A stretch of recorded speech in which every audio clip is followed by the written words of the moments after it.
The difference between a good video game developer and a bad one is whether or not they have the ability to both handle criticism and to be able to make the adjustments needed based on that feedback, no matter how minor or major it might be. Bad developers end up getting either pissy, nasty, or just abandon the game entirely, while the good listen and genuinely put in the effort. And the developer It's Anecdotal is the perfect example of what it is to be a good one, with their latest update to their co-op puzzle game 39 Days to Mars, the additional Victorian adventure. 39 Days to Mars is a local co-op puzzle game developed and published by one-man developer It's Anecdotal. It released on Steam for PC, Mac and Linux April 25, 2018. When it first released, one of the major criticisms of the game was that it was a bit too short and could have done with a few more puzzles. But the latest update, Additional Victorian Adventure, fixes that problem with a healthy dose of new content that makes the game that much needed a bit longer.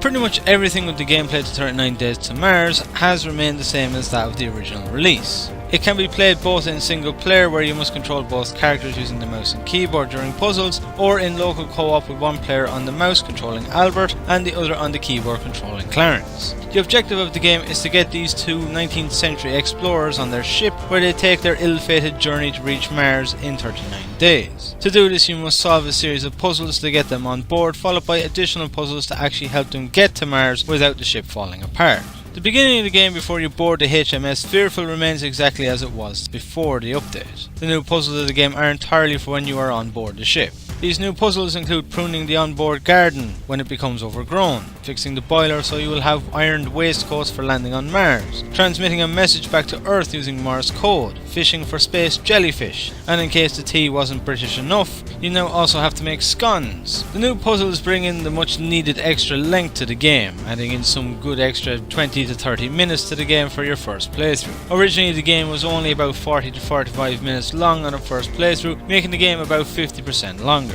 As for their design, they are really well done. The new puzzles were cleverly implemented into the world and the plot of the game, where they feel that they belong where they are. It wasn't just a case of haphazardly throwing in puzzles to keep people happy. They were genuinely planned and implemented well.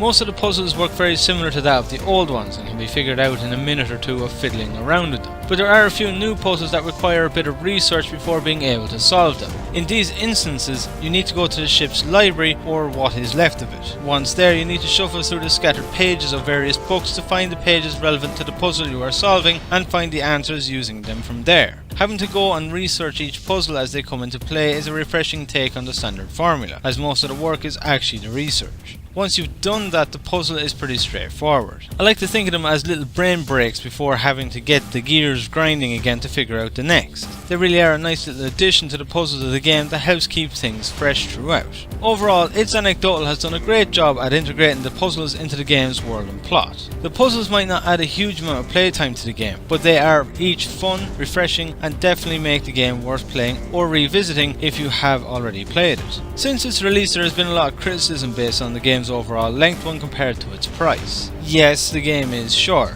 far shorter than that of most, and yes, it doesn't have any replayability. But like I said in my initial review at the game's release, it is a title that has a charm that few games ever do and ever will, and is one that is suitable for the whole family to play together and enjoy. As I've gotten older, I've realised a game's price shouldn't be judged based on its length, but rather its quality. And that is exactly what 39 Days to Mars is, pure and utter quality. It may not be perfect, and yes, it does still have a few bugs that need ironing out, but overall with this new update, it is a great game that has just gotten that little bit better. And for a one-man development team, it is a game that is nothing short of inspiring and admirable. Whether it is your first time playing 39 Days to Mars or not, with the additional Victorian Adventure update, there is no better time to play or revisit the game than now.